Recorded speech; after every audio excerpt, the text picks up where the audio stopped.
Hi, welcome to the BRCA Boss. So today I wanted to go over some really safe core exercises after having a mastectomy and especially the DIEP FLAP procedure. I've seen in a lot of support groups, people keep asking what core exercises to do, and I just want to make sure you start with something really simple and really safe.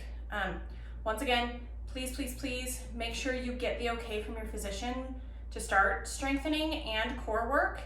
It really depends on the procedure that you had and your physician when they allow you to do exercises. If you've had a tram flap, they actually take your rectus abdominis and recreate your breast with that. So you can never really do like sit-up crunchies, but you should be able to do this exercise that I'm going to show you. It's obviously going to be more difficult. So I personally started these about 6 weeks because that's when I was cleared to do strengthening. So please get the okay by your physician, okay? So we're just gonna do some really simple ones today just to teach you how to start engaging the transverse abdominis, which is the deepest layer of your abdominal muscles. It acts like a corset. So literally you squeeze your belly button towards your spine. So we'll go over that right now. I'm gonna lay down, so be very careful getting down, especially if you are only a couple weeks out from surgery. You always want to keep your spine straight, so you want to use a log roll getting down. So you lay down on your side, keep your knees bent, and roll onto your back, okay? So from here, I'm just going to show you, so you lay here, you find a neutral spine. How you do that is you really tuck your pelvis and get your back flat, and you feel where that end range is, and then you really arch your back so you can get your hands underneath here, and that's end range. I want you to find somewhere in between that feels comfortable, that there's no pain, okay? So for me, it's like my back's pretty flat, but I'm not lifting my hips up. I'm not doing a bridge. I'm just getting my back nice and flat and comfortable. And then from here, what I want to do is I'm going to place my hands right on the inside of my hip bones here. So you feel these little bones come right, like place your palm there and let your fingers come on the inside. And then what I want you to do is I want you to picture someone pulling a string. It's attached to your belly button and they're down on the ground and they're pulling. So this is going in. So you just suck in, okay? Now, after surgery, this might really be inhibited and you might be having a hard time telling if you've got that contraction or not. So if you cannot tell, if you cannot feel a change of pressure there, what I want you to do is use pursed lip breathing. So picture like you're breathing through a straw and you're exhaling. When you do that, this muscle is going to engage, okay? So you could just use breathing and just inhale and exhale. So I kind of talked about this in one of my previous videos about diaphragmatic breathing. When you do diaphragmatic breathing, you're pushing your diaphragm out and you're letting it expand. And then when you exhale,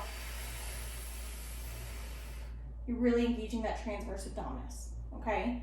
But if you can, once you've got that, I just want you to try to hold that and try to aim for 5 seconds. And then later on, try to go for 10 seconds. I'm contracting mine right now. So as you can see, I'm not really changing my breathing pattern. I can talk and I'm not changing my breathing. I'm not using my chest to contract this muscle. I'm just contracting right here, okay? So that's your very first core exercise that you want to do after this surgery. That's all, just engage. Hold for 5-10 seconds, take a break. And do it a couple times, okay? When you feel confident that you have that, then the next exercise you would want to do is just, you can hold here, and then you're gonna, if you can lift this leg up. I know I had a hard time doing this right away.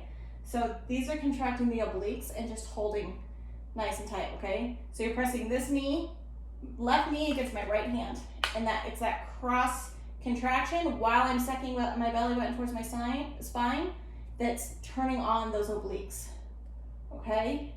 And I hold for 5 seconds and I relax. Now, if you cannot do that because you're still that phase where it's really difficult to lift your leg, I know I couldn't for a while, what you could do is just tighten your belly button towards your spine and just let one leg drop out, very little, and then come back. what I'm trying to do here is I'm trying to engage this muscle here and keep my pelvis level, and I'm dropping it to the side. I'm not going so far that I'm rotating both legs. So you want to make sure that your hips are on the ground. You just drop and then you come back. And then you drop to the other side and then you come back. And then I just want you to relax and reset. Okay? And then you engage and you drop and you come back. And then I drop the other leg and I come back. And then I relax and I reset. And so every time in between, I'm monitoring to see if I was able to hold that contraction. Because this muscle, it will fatigue and you won't know it, because it's not like a bicep curl. You can't see it working, you have to feel it. So just pay attention to that. And I'm not doing both legs at once. It's not a leg exercise, it's a core exercise. I'm training my transverse abdominis how to stay on while I'm moving my legs. Okay, so it's really just teaching this how to engage as you start to do movement, because this muscle should be able to engage when you do anything, okay? So, and then I'm gonna log roll up, and I'm gonna sit up, okay? So, I hope that helps. Those are just some really basic exercises to get started. I don't care where you are in your recovery. If you've not been doing ab work, if you're 6 months out, but you had complications and you haven't been doing ab work, please don't go start doing sit-ups and really hard core exercises. Learn how to turn on that transverse abdominis first. Start with those, okay? And if you like my content, I would really appreciate it if you would subscribe to my channel, and then if you click the little alarm, the bell on the side, that will alert you every time I post, okay? Have a great day.